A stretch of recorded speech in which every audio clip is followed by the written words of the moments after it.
Hello and welcome to today's webinar, Maintenance Best Practices for Food and Beverage Manufacturing, sponsored by Dude Solutions. I'm Aaron Hand, Executive Editor of Automation World. I apologize that Joyce Fazel, Editor-in-Chief of our sister magazine, Pro Food World, was unable to be here today. So I'm afraid you're stuck with me as the moderator of this discussion. Food and beverage manufacturers have a lot on their plates these days, whether it's preventing machine downtime, keeping up with compliance standards, or ensuring products are safe and enjoyable for consumers. One factor that can make these tasks easier is having the right maintenance strategy. Using technologies such as a computerized maintenance management system, or CMMS, can significantly save time, create efficiencies, and ensure more uniform and timely compliance with the changing regulatory landscape. In this webinar, you'll hear firsthand tips and lessons learned for creating a maintenance optimization process and key considerations when using a maintenance software solution.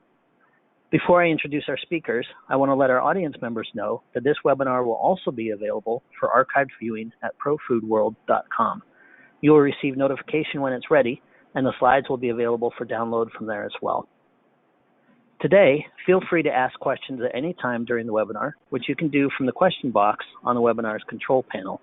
We'll address questions at the end of the presentation as time allows. So let me go ahead and tell you more about who we have here today. Terry Pyre has more than 35 years of experience in maintenance. He has spent the past 15 years at Admiral Beverage, working his way up from mechanic to now overseeing the maintenance team as the maintenance manager. His expertise lies in the food and beverage industry, including food safety and HACCP. Paul LaChance, Senior Manufacturing Advisor for Dude Solutions, has spent his entire career optimizing maintenance teams by enabling data-driven decisions and actionable insights. He wrote his first CMMS in 2004 and has since spent his career designing and directing CMMSs and enterprise asset management systems. A regular speaker at national trade shows, he's been featured at IMTS, FabTech, and SMRP, as well as several industry magazines. So at this point, I will pass it over to Paul. Great. Thank you very much, Aaron. And we really appreciate the opportunity to speak in front of you today. And we're especially happy to have Terry join us, who comes from real-world plant experience. Today's topic, food and beverage, essential maintenance best practices. We're going to cover the topics on this screen here, but just to give you a quick outline of what we're going to cover, we'll talk about assets, making a solid preventive maintenance and corrective maintenance work order plan, optimizing your inventory, how CMMS can assist in your compliance process, and of course, how do you measure your progress, reporting and analytics. So we're gonna break these down into these individual sections, and we'll have Terry be able to chime in for some real world experience. As Aaron said, if you have questions, type them in that questions area. We'll get them to the end. So let's first talk about assets. Assets are at the center of your CMMS, your computerized maintenance management system. Assets are everything from the equipment that you produce your product, your transportation and logistic assets that are on your property, your HVAC, your life safety equipment, anything that you're going to maintain that's in your plant floor, in your factory, or in your enterprise. And they're really at the center of this process. I am always amazed when I still see people who are working on a maintenance program, a CMMS, and they're making work orders and they don't have the assets in the system. At the end of the day, you really need to be able to analyze the effectiveness of these assets. And that's why we really think of this at the center of this process. It's all about preserving these assets, reducing downtime. Downtime is a profit killer. We've all lived it at one time or another where an asset has gone down, hurt production, hurt orders, and hurt the morale of our organization. We really want to do what we can to prevent downtime and increase that uptime. We want to preserve and extend the life of these assets. We want to minimize the energy they use and the waste they may produce. And a good maintenance plan can do that. Also, a well-maintained, properly running piece of equipment will produce better products, and that's just good for your general business. Your CMMS system will capture all of the critical information around the assets that you need to maintain. A lot of people think, well, it comes down to the make, the model, the serial number of the asset. There's quite a bit of additional information that should be tracked. And again, you don't have to tackle this all on day one, but as you start your journey of using a CMMS system and you start to expand on it, there's a lot of additional information to consider that will extend the ROI, the return on investment of your CMMS. And that includes things like your BOM, your bill of materials. What parts, spare parts, do I need for the assets that I'm going to maintain, either from a preventive standpoint or a corrective standpoint, to have a good catalog of those directly associated to your assets? Who maintains these assets? If you're an organization where everybody works on everything, that's fine. But if you have in-house experts that are known to be to work on specific assets, or maybe even contractors, to make those associations of those people with the assets, with the end goal, if I'm going to make a work order, have it automatically associate those people to that work order and maybe send them an email when the situations arrive that they're needed. What is the criticality of those assets? To differentiate the criticality will show you if there are problems or there are PMs and you have to make decisions about where you're going to requisition your critical staff. You really should be focusing on the assets that are more important to your operation, so to assign criticality ratings on your assets. It's also really important to properly define the hierarchy. For example, if you're a multiple facilities that are geographically around the world, around the country, around the state, or even your town, to differentiate those facilities and the assets within them, to differentiate within your different facilities down to the floor or the production line, so you're better managing those assets. Let me throw it over to Terry for a minute. You can talk a little bit about how he has used CMMS to help manage how his assets are kind of set up in the facility. Hi, yes, Paul. We have 11 different locations that are located within a half a mile of our production facility. So we use the assets to split out our buildings. That way we can track and as to where maintenance hours are going and where we're spending our time for the other buildings. There's opposite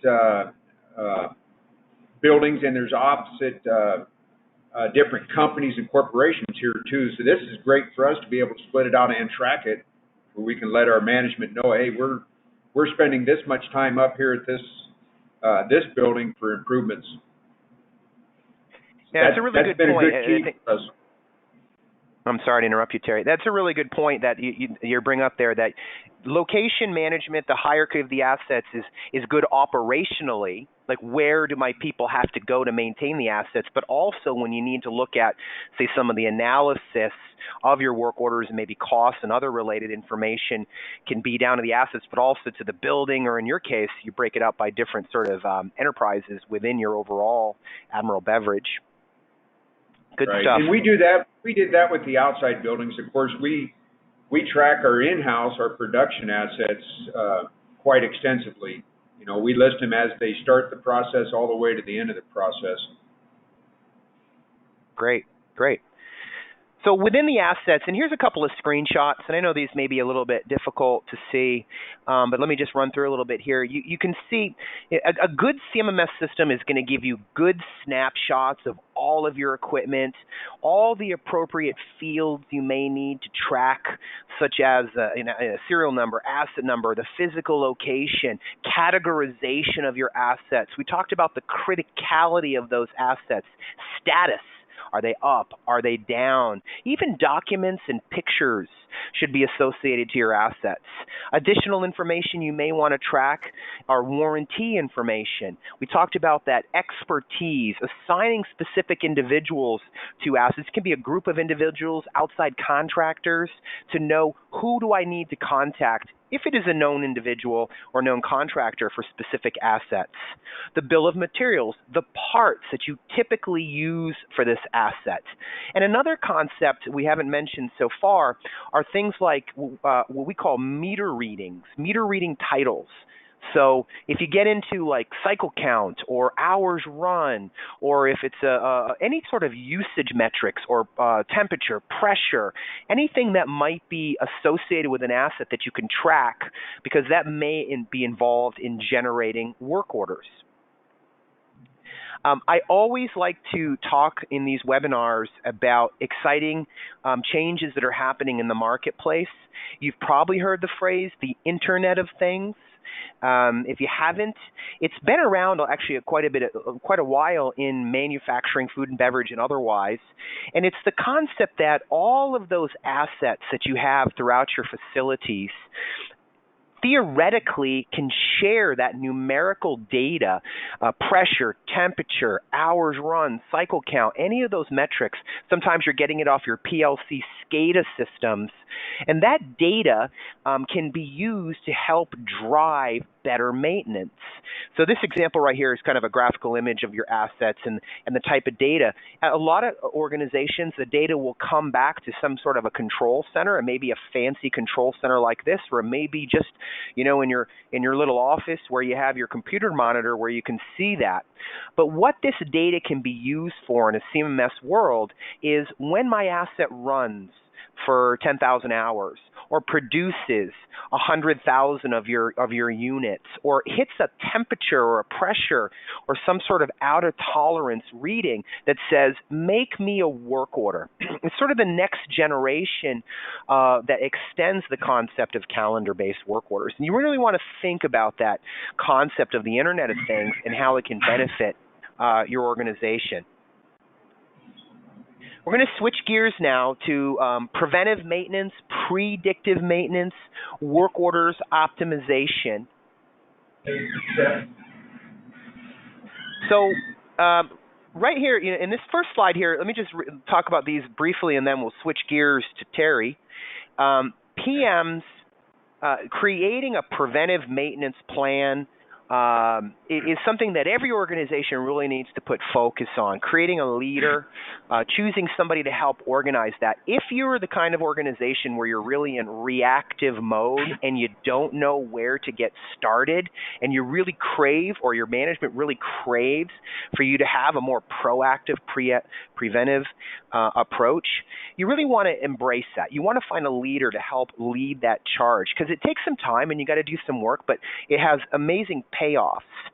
And you have to involve others to be a part of that process for change management. It really, to move to a more proactive environment, it takes some work, but it is fully worth it. Terry, could you comment from your experience on this? I've got a great example on that this morning. Our blow mold manager changed his seal out on one of the blow presses because our sister plant changes them as they happen.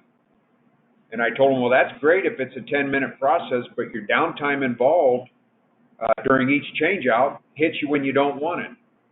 I said, let's start tracking when you do these so we know which assemblies we're changing, but let's also look at it as to what time we're losing to change them instead of doing them all at once to a pre-authorized time. It really takes somebody who wants to look forward to make it not happen when it shouldn't happen.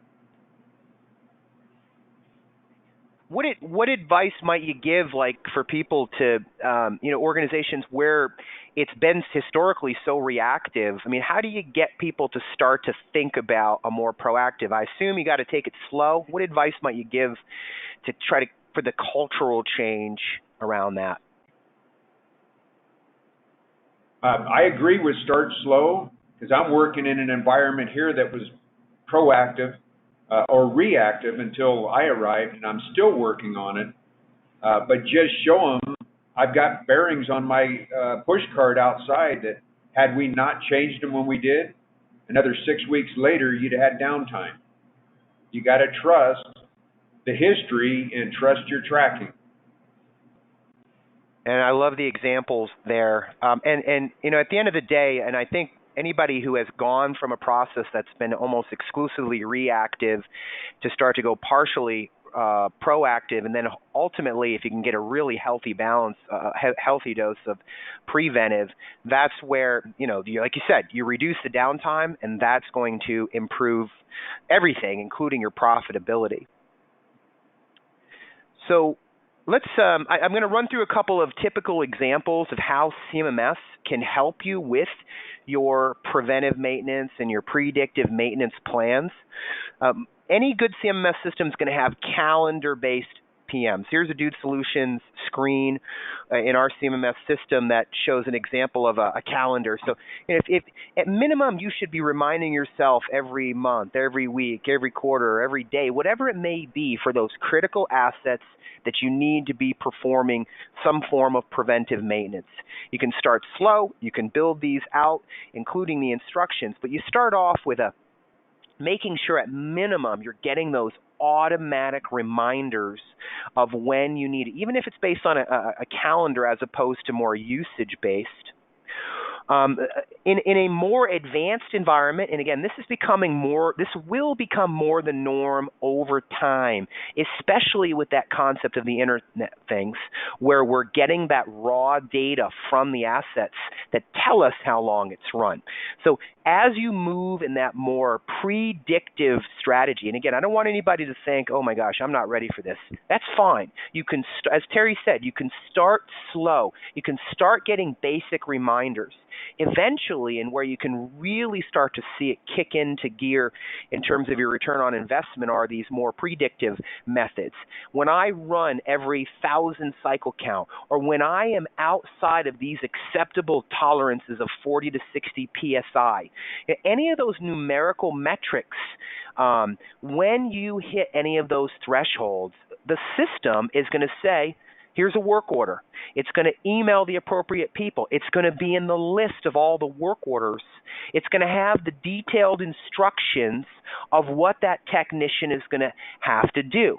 So you really want to start to think about this proactive preventive strategy, calendar-based, with this more meter reading usage-based. But a good CMMS system is going to build out these capabilities for you. I've got a really good example here that I will use. And it's a generic example, but it's to illustrate a point. So let's say we're doing a preventive maintenance on a major production asset every month, 12 times a year, approximately every 4.5 weeks. It's on a regular schedule. When we have to do that maintenance, that preventive maintenance, well, we have to take the asset down. And in my simple example here, we're a 24-hour day. We're running 3 shifts. So I have to take the asset down. And when I take the asset down, which is to do maintenance, you sometimes have to do this, of course. I've got a loss of $2,500 in potential lost production. We find that a lot of our customers can measure when they're not able to produce, what does it cost? I've also got some parts. I've got some labor. So I have approximately $2,900 to do this maintenance every 12 times a year, every 4.5 weeks. It's costing me about almost $35,000 to maintain this asset. Let's fast forward to an example where we're more predictive. We're using more of the data directly off of the asset. This is when you transition from calendar-based preventive maintenance to a more proactive, predictive, usage-based style. So if we are having the asset tell us when it needs to be maintained, if it's measured in, say, hours, and we find out, you know what, we don't actually have to maintain this asset every month or every 4.5 weeks, but based on its actual usage, it's really more like every 6-7 weeks we have to maintain it. So we still have the downtime. We still have to have the lost productivity. We still have the parts and labor, but instead of 12 times a year, we're only doing it 8.6 times per year. And again, this is still more than sufficient maintenance that we're performing, because we know the asset is still getting the maintenance it needs, but we were just doing it too often in the past. Well, we're only spending $25K annually. That's giving us, you can see it's almost $10,000 in annual savings by using a more intelligent, more predictive, or usage-based strategy. So again, don't feel you have to, if you're brand new with this concept and you can't get to this point right away, calendar-based maintenance at a minimum. I'm a big believer. I'd rather you do too much preventive maintenance than not enough. But when you start to get really intelligent about this, you can see the ROI. I mean, $10,000 on this one example annually. Multiply that times all of the ways you can optimize this, and you can start to see where a proactive preventive maintenance, especially when you start to take advantage of, say, the Internet of Things and the usage-based stuff, it can really have a powerful ROI statement. You're always going to have corrective maintenance. You're always going to have corrective maintenance. You know, I've never found a client of ours who's had 100% preventive. If you're going to have corrective maintenance, you want to really optimize how you do it. So there's several ways a good CMMS system can do that. For example, notification, routing, and escalation, making sure the right people are alerted and work orders are routed to the right individual. Proper prioritization, mobility, using a mobile device if it makes sense. I'm sure Terry's got all kinds of war stories like many of you on this webinar today. But Terry, you want to throw in some commentary on this section about optimizing your work orders management? Sure. Our electricians and maintenance technicians have iPads. You know, a lot of them have computer access, but they have iPads that take them remote. So they could see the work order at the machine. They could use their iPads, take pictures, and save them to the work orders. Or like some of them are using at location to take a picture and they'll write a work order and send it to me. That way I get it up on my computer as, hey, this needs done. The mobility part of it is incredible at our location. Yeah, mobility is definitely what we're seeing. One of the it's being adopted more and more with our clients. Again, if you're new to CMMS and you want to start basic with paper, that's fine. But I fully agree with Terry. The optimization you can see with mobility. Let's just talk a little bit about how and again, we're getting back into a little bit about how CMMS specifically can benefit you in work orders management and optimization. You know, some of this stuff is these are just examples, but like a good CMMS system should be able to tell you as work orders come in, and these are more what the administrators of the system, probably the people on this webinar, as opposed to the maintenance technicians would see in the system. But like every time I get a work order that gets created, that might be a request, it might be an actual work order. But if in this example here, if somebody has tagged it as a safety-related work order, a good system is going to do things like, well, we need to make sure we have our designated safety officer better be automatically associated to that work order. And we also want to make sure we want to bump up the priority to critical. Anytime somebody says, hey, this is a safety issue, we need to have we have to give it an extra level of attention. So let the system automatically do that for you. Because in this case here, as this work order gets created, Lori, who wasn't originally tagged to the work order, will get tagged to the work order and will receive things like email notification. There's really good email notification in Dude Solutions products as work orders get created. The originator of the work order, the technicians associated to it, even people outside of your maintenance group that need to be in the loop, like maybe production-oriented people or management people that need to be in the loop under any of these scenarios. So, you know, it's really good when you work with Dude Solutions and you're looking at your CMMS and you need to make sure that these things are taken into account. The system needs to support those types of workflows and operations, and we have the services to listen to how you want to do this and set the system up to do it for you. Other examples are making sure that your prioritization is really accurate. A lot of people, not everybody, have heard the phrase Rime Index. Basically, it's the concept that when you're looking at a list of your work orders, and this is just a summary of work orders here, and everybody's familiar with the concept of a priority on a work order. You know, the classic one is the toilet in the men's room is broken. It's an emergency. Well, the reality is, sure, we need that bathroom fixed, but if your production assets are down, those are more critical assets. So the concept of a calculated criticality or a Rime Index take into combination the priority of the work order and the criticality of the asset to calculate a calculated criticality. The lower the number, the more critical that work order is. And you can see here, I've got medium priority work orders that are outranking high priority work orders because this asset is just more important than this asset.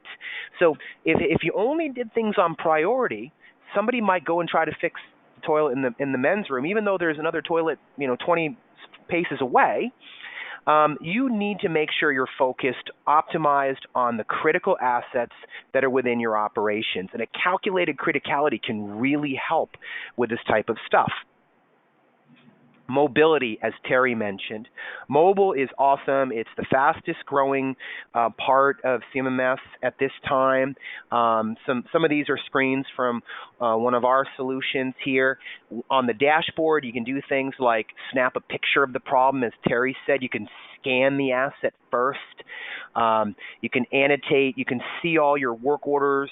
You can look at all your assets. I mean, it gives you all the tools to do the work while you're walking around your facility, or if you're at home, or, I mean, I hate to say it, if you're on vacation and you have to take a look at something critical that somebody needs to get a hold of you on, because it's the same information that you would have if you're back at your desk in your office. But have that right there at your fingertips and be able to open and close work orders and do all the core features from those mobile devices, be it an Android device, an iPhone, a tablet, things of that nature. But it really does extend the use of your CMMS and shorten the amount of time it gets the information in and so forth. Next area we're going to talk about is inventory optimization. So with inventory, inventory, and we were talking about spare parts, spares for maintaining your assets and related. I mean, at the end of the day, it really comes down to you need to have the right part at the right time. You could argue at the right price and a number of other things. Just-in-time inventory, the concept of making sure I've got those parts. You don't want to have too many parts on hand because that can hurt your profits as well, but you need to make sure you have them just in time. And again, you really want to avoid stockouts. Stockouts are a profit killer. You want to avoid those. And a good CMMS system is going to keep track of all that information. So here's a couple of screens here that how we address that with Dude Solutions products. It comes down to a good list of all your parts.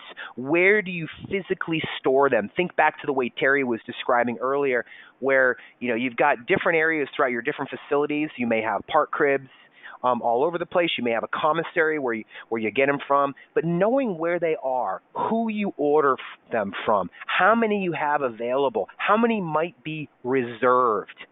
As you create work orders, those parts that you use as a result of the work orders will go down and down and down.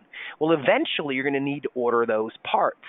So you're going to get all kinds of ways that your CMMS system is going to alert you when you're low on things. In this case right here, this highlighted area, these are the parts that I'm below my reorder point, and it's right there on your dashboard. And you can get email notifications to tell you you're low on those parts and assist you in the process of ordering those parts. The concept of just-in-time inventory as well.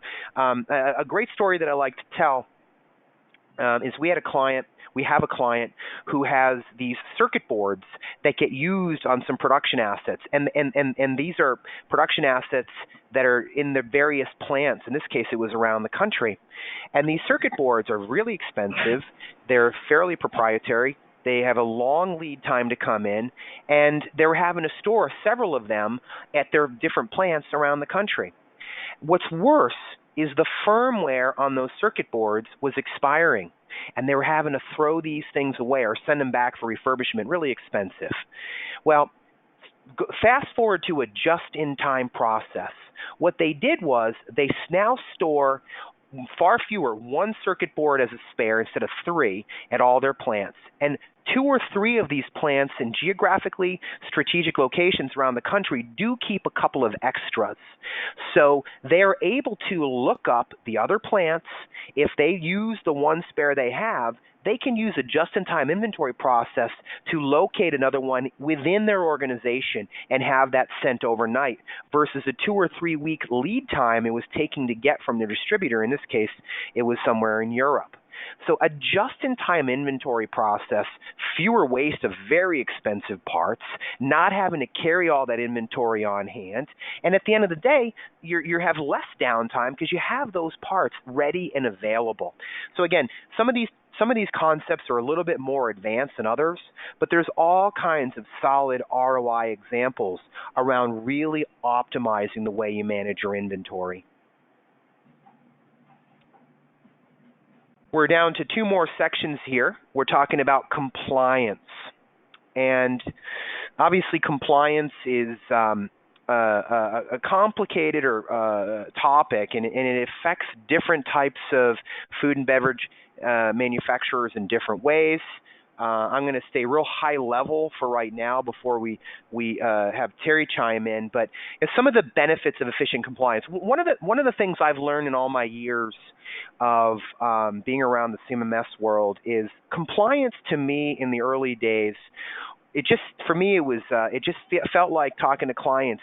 It's a headache. It's paperwork. It's intrusive, and I know it can be. Especially if you're not managing those processes efficiently. But at the end of the day, there's all kinds of valid benefits by being compliant that translate into a smoother running operation. And I think you'd be surprised of how much this can cross over into your CMMS or maintenance management world.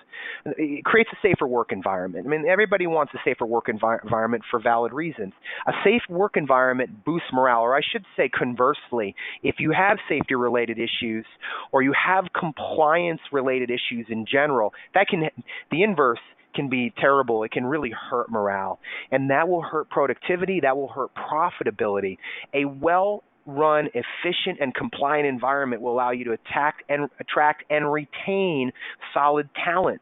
And probably most importantly is it shows your customers and your prospects you're serious by having an excellent track record. I think this slide illustrates it even better of when you have issues around compliance. We've got a lot of customers who've come to us because they have failed an audit, either internal or regulatory type audit. And we hear common themes around this. And it's the classic tip of the iceberg. You have a compliance-related issue, you name it, whatever it may be, FDA, OSHA, name that regulatory agency that you have to adhere to. You have the costly violations. But that's just the tip of the iceberg. Insurance price hikes, workers' compensation claims, long-term drain on your resources, morale's bad, people quit, it's expensive to replace. And I think the biggest one here that a lot of people don't, I mean, you probably do realize when I put it on a thing like this, but it hurts business relationships. We have clients that had failed regulatory audits and put in jeopardy contracts with their customers. Well, that's just an awful feeling and can be really hurtful on your organization, your profits. So you really want to try to avoid all of those things. Within the CMMS world, there's a variety of ways to manage this information within your CMMS to help you adhere to compliance. It's broken down into 3 major areas. There's a lot of different ways to look at it, but documentation, training, and tracking. So I'm gonna kind of run through these 3, and I'm sure Terry's got examples for all of them. Starting with documentation, first off, we talked about mobility. Everything we're going to talk about, all those safety data sheets and all the documents you need and everything we're talking about should be right there at your fingertips on that iPad, on your iPhone, on your Android device, and of course back at your desk on your computer. But it's an awesome digital source for all of your documentation. Solid instructions for how to perform the tasks you need to do, where to get your parts, where to get your equipment, job safety assessments and instructions for the work, all of your safety data sheets, your hazards, your personal protective equipment, even things like making sure your team has the right skill set and possibly certifications to perform tasks they're about to do. Terry, do you want to add anything around the documentation concept that we're showing right here? Sure. To stay in compliance, our plant's food safety team, which I'm a member of, we're in compliance with Pepsi and AIB International Consolidated Standards. We put our corrective actions through the facility dude. We'll list it as food safety. That way we can do an advanced search. That way when the auditors ask us, we can bring it up and tell them on this date, this specific item was identified, and on this specific date, this is how the item was cured. So yeah, documentation and compliance, we hit it both with food safety. Great points. Training, we talked a bit about this in the previous slide, but you need to make sure your team is trained and have those training records right at your fingertips. So whether it's ladder safety or harness training or CPR or your driver's driving certificates, whatever it may be, you need to store those. Have them right at your fingertips, easy access. Remind you when they're going to expire, and have reporting around all that, and be able to look at your team and identify people on your team that might have gaps. Because I always like to think about if I'm going to be audited and the auditor comes in, it's going to go way better for you if you can show a list of your staff, what certifications they have, when are they going to expire, even the documentation around all that process. It's going to look better for you if you can say, when you assign people to work orders, to know that these people have the skill set to perform that work. I mean, you need to do that because that's better operationally anyway, but it also can help you if you find yourself in an audit situation. Terry, do you have anything to add on this one? Sure. We had a failure on a labeler that happened about a year and a half ago, and I actually stored a timing procedure into the facility dude as a work order. I had two Word documents that I attached to the work order, and it's timed it away or stored it away as history. So all the technicians have to do is go to the machine, do an advanced search to the machine, and type in the description, timing procedure, in search for it.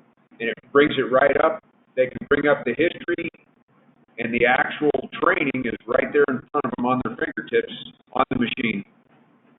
We're getting better at that one here at storing away the information as Word documents or as whatever we can put down to help them on location. That's an excellent example, and it's a good segue into the next slide. It's the tracking.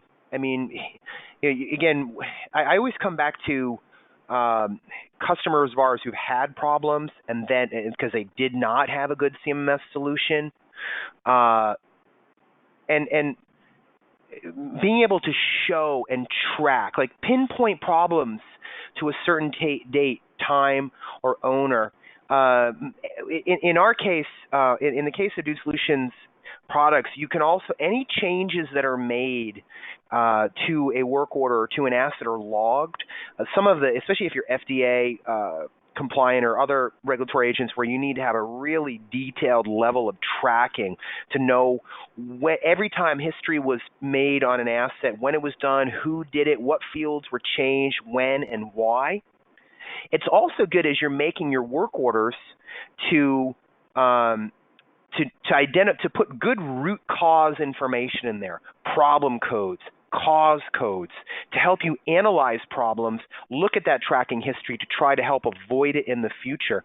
And also things like digital signatures that you have. And I think digital signatures that you can have people sign off that they perform the work. But I think, Terry, what you were just describing there is you use the work order mechanism to be not only to help the team get their maintenance done, but also has a good tracking mechanism around what's gone on that might help you with a better adherence to compliance. Am I saying that correctly, Terry? Yeah, exactly. I actually used the tracking today on a palletizer issue that's been going on for us for the last 4 months, off and on. So I created a Word document, wrote a work order, stored it away. That way the technicians can go back, bring up this work order, and look at what they've done in the last 4 months. I actually brought it up on the screen right now. I'm looking at it. It's given about 15 different dates of work in order for them to track what their failures and or their cures have been during this time frame. Yeah, excellent example. Excellent example. Well, the last section we have is reporting and analytics, and then we'll turn it over for some question and answers from all you. Reporting and analytics. I mean, you want to measure, you want to set goals, and you want to measure your progress. I mean, I think the setting goals is so important. When you start an implementation with Dude Solutions, we have a team of people that you will work with, and part of that process, they're going to want to hear, what are your goals, what are your objectives? Did you have an issue around an audit? Are you having too much downtime? Do you want to just have a more proactive culture? Or do you want to reduce your carrying costs around inventory? You have those conversations early, and that will help shape how you want to approach how you're doing your maintenance. And then you want to measure that. And there's a variety of ways of doing that inside Dude Solutions CMMS products. So, and we break it down into a couple different varieties, and this is by no means all of it, but key performance indicators, KPIs, on your dashboard, snapshots of that critical information when I first log in or I look on my mobile device, what is going on, is anything that I need to address right there and then. Standard reports, there's all kinds, hundreds of standard reports within the system. And you're always going to have a need for ad hoc or on-the-fly reporting. A good system should allow for any and all of these. Another thing I always like to talk about reporting and analytics is the classic garbage in, garbage out problem. When you're making work orders, you got to have good assets in the system. You got to make sure when you're making those work orders that you're putting good information in there. What is the type of work order? What was the problem? What was the cause? Are there any costs associated to that work order? Because costs are obviously going to be part of the financial analysis around that. And again, we'll help coach you through this process. If you're brand new at this and you're just starting from scratch, we can help you ease into this. If you're more of an advanced user, you can get into all kinds of things like quantifying downtime and all your spare parts related to it, the labor entries. It goes on and on, which you can track. But the better information you get in, the better reporting and analytics you're going to get. Here's some examples.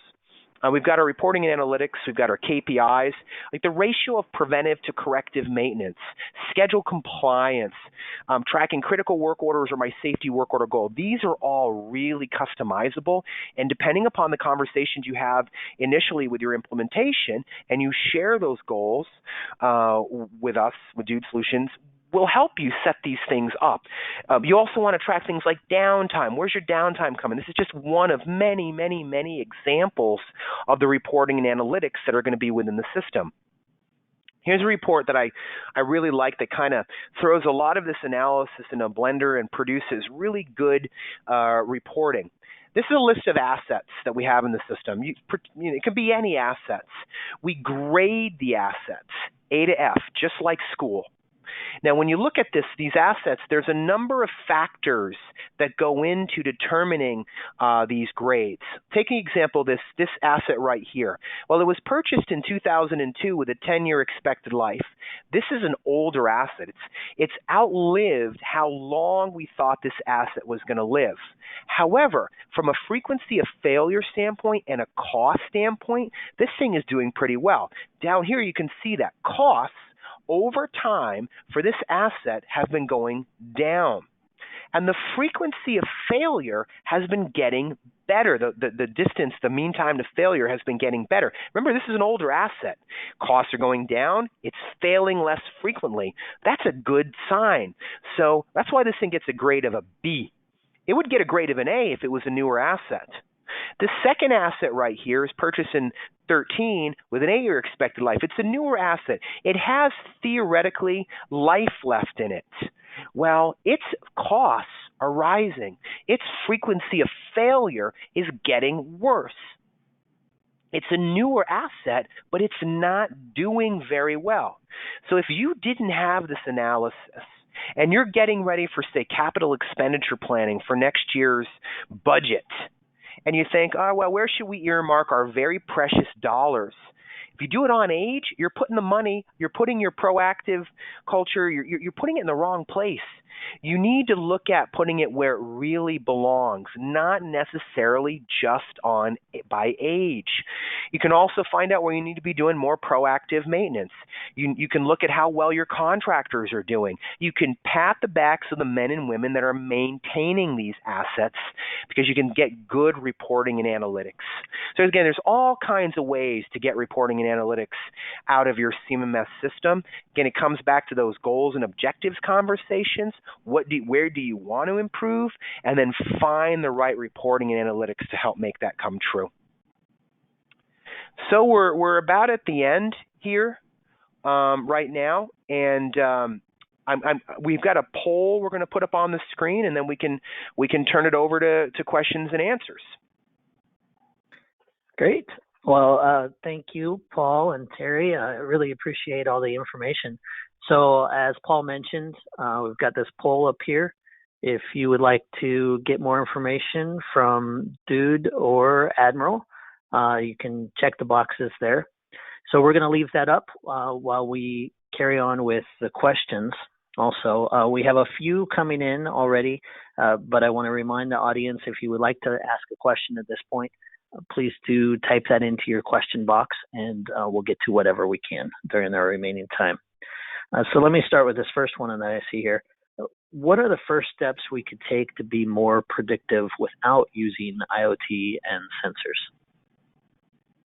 Yeah, that's a good question, because a lot of people are intimidated with the Internet of Things because they don't necessarily have that data coming from their shop floor, from their assets, from their HVAC and related electronically.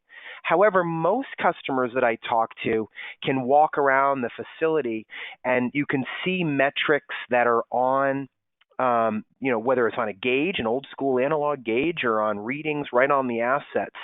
So as long as you can get to those numerical values, either if it's coming back to your computer in your office, but not necessarily connected with your CMMS, or you can, with a clipboard, write them down on your rounds and your inspections. A good CMMS, and certainly a Dude Solutions CMMS, has the ability to physically type those values in. And, that can still give you that really proactive, more predictive or usage-based approach without having to be calendar-based. Now, down the road, as your plant modernizes and you have access to more of that electronic data, and it can be physically, electronically handed to your CMMS, we're ready for it. Our system can accept that data.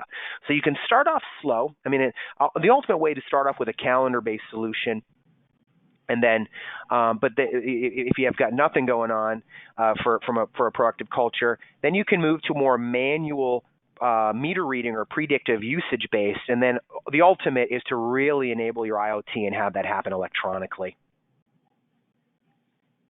Okay, great, thanks. And I know you guys have touched on this a few times about starting slow, and I think that's a really important point that we hear all the time is people worry about how can they handle all this. But I think there's a lot of good advice about just really starting small. So kind of along those lines, what advice can you give to an organization that's been around a while but is still using paper and pencil to manage their maintenance? Terry, you want to take this one, because you've been around in the field a while, moving from pen and paper to just starting with a computer-based system, what advice might you give people? Well, we're a great example here where you use the logbook to enter everything in, and you hope that the maintenance people put it in, and then you're held ransom for somebody going back to the logbook. Facility Dude was great at coming in and training an older workforce in our location how to get started on iPads, where some of these guys didn't even know what an email address was.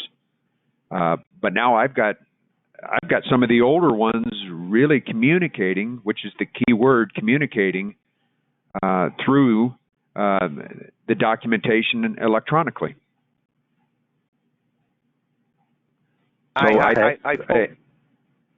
In an answer, I'd say, yeah, Facility Dude will help you get started up. They were great in our location.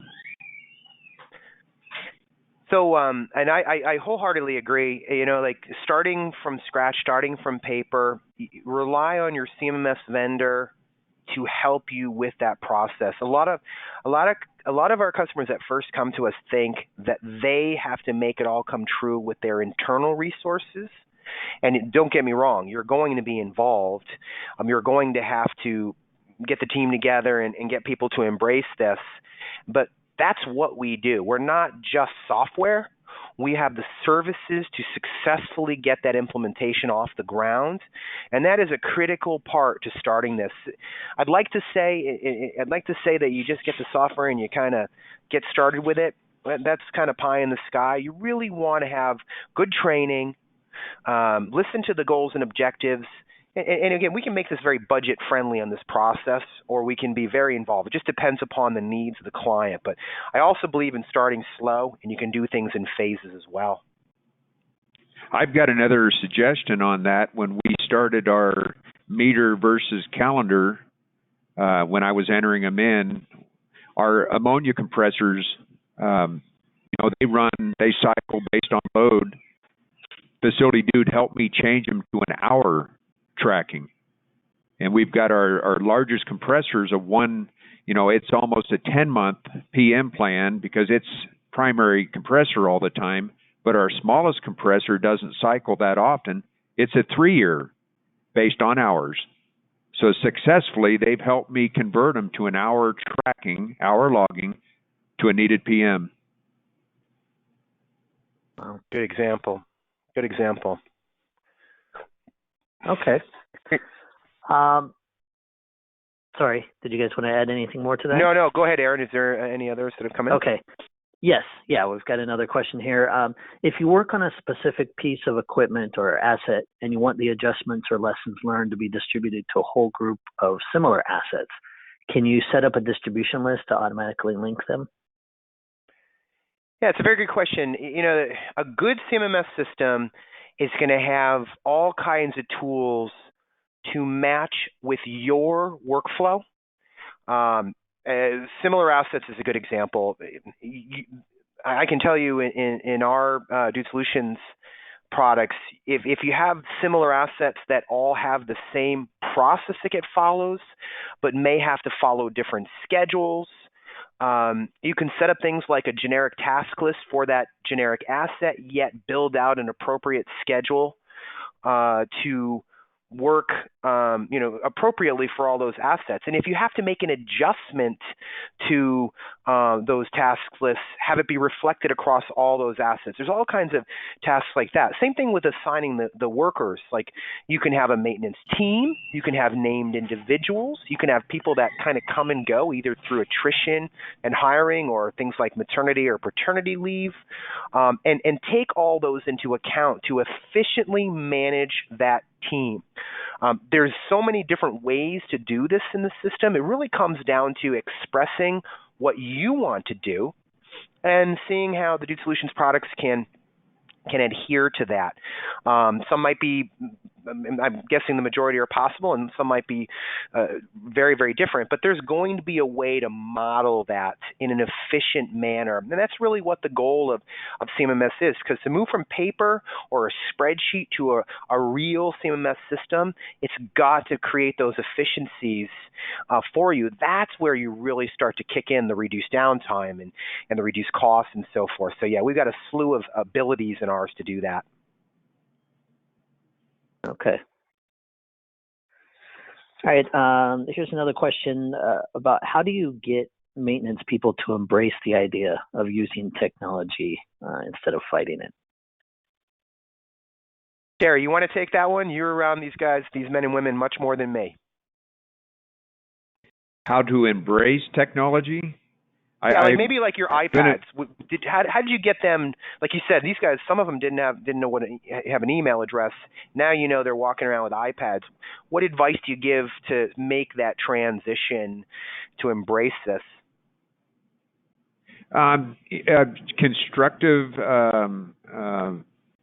Constructive encouragement. Use their team. We had a couple of younger employees that are whizzes on today's technology. So I just task them with the younger ones, and then they come in and ask, questions. Hey, no question's a bad one. Come ask it to us. We have an internal IT system that helped with our internet services within our plant, our Wi-Fi. Just encouraging them that it gets easier, that the documentation's easier, and it was a mentoring process, but it's golden now. Yeah, I totally agree with Terry. The buddying up. I have a couple of other things that I've heard from other clients that have been effective. Number one, I'm a big believer in when you're going to start adapting new technology, be it a CMMS system on the computer or on a mobile device or whatever it may be. I really like to include some of the technicians, especially politically and strategically, within your organization as part of the process. Nobody wants technology forced on them, I guess is a better way for me to say that. You don't want to have the team show up for work and all of a sudden there's a bunch of iPads on the desk and say, guys, you're starting to use these today. Have fun. But rather to include them, what are their pain points when they're walking around the facility? How will these things benefit them? Involve them in the process when you're implementing, because then they take ownership on it.